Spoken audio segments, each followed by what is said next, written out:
Hey, salmon tonight. Any fish, it doesn't matter. This is a 2-cook process. Sounds complicated? It's not. I'm gonna put some olive oil or just whatever makes stuff stick. You can use Pam, just spray it on the food. There's no harm. I'm gonna put it over here. Doesn't matter, it's just oil. If your fish doesn't have a lot of flavor, throw some flavor on it. All I care about tonight, because this is a spectacular piece of fish, it's actually the reason why we're not having pizza tonight, because Mary Jane went out during the Hunger Games.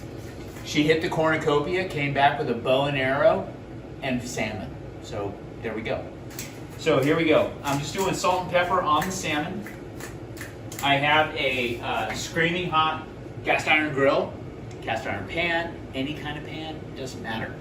Over here, I've got lemon juice, and I'm gonna do a second lemon because we can.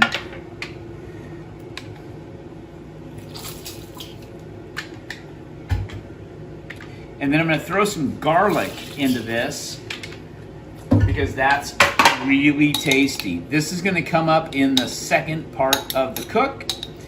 Jarred garlic, super easy. It's just a time saver. If you have a microplane and a clove of garlic, do that, no problem. You can do that. So that's that. Salmon's gonna go on the grill. We're just gonna put it on here. And we're not cooking it all the way through.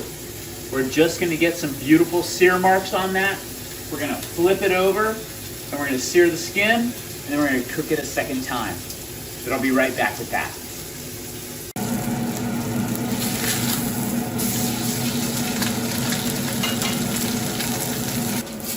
All right, so the grill part's done. We're gonna pop it into some hot butter, just like that. I'm gonna turn this guy off.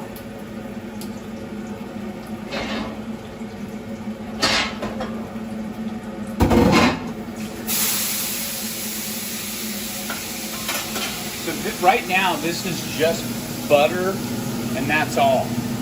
But that's not enough to really get the fish going. So what I'm gonna do is I'm gonna add the lemon juice and butter. I'm gonna add the lemon juice and garlic to the butter. And there goes the smoke alarm. So we're gonna stop for half a second after I do this. And we're gonna take care of the smoke alarm, and we'll be right back.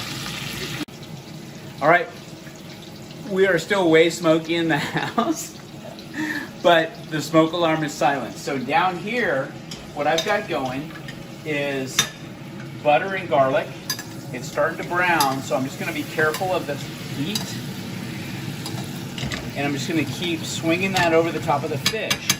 Now, if you have fresh dill, that's great. I don't. So what I've got is I've got some dry dill. So I'm gonna put about a teaspoon of dry dill in there. I'm gonna let it sort of rehydrate with the butter. You notice how beautifully brown that's getting? And then I'm just gonna keep dressing the top of the fish with that until it's cooked in the middle. Now, I like my salmon a little rare. You might like it cooked all the way through. The beauty of cooking at home is that you get to decide how done you like your fish. So when we get right back, we'll plate this. I'll show you the broccoli that Ruby's gonna eat, and we'll be all done. All right, so we're all done. This is a huge piece of salmon, but what you'll notice on the backside is that skin is crispy as heck, and it's cooked beautifully inside. I'm gonna hang on to that pan. These are giant salmon steaks, but they're beautiful. Do that one there. Do this one here. Look at how beautifully pink. It's still little tiny medium rare inside. And then with the dill and the butter, we'll just put a little across the top. And that's how we do salmon. Cook it twice. It's beautiful. And I'm telling you, there's nothing that tastes better on a Friday night. So thank you so much. I love you guys. We'll see you again.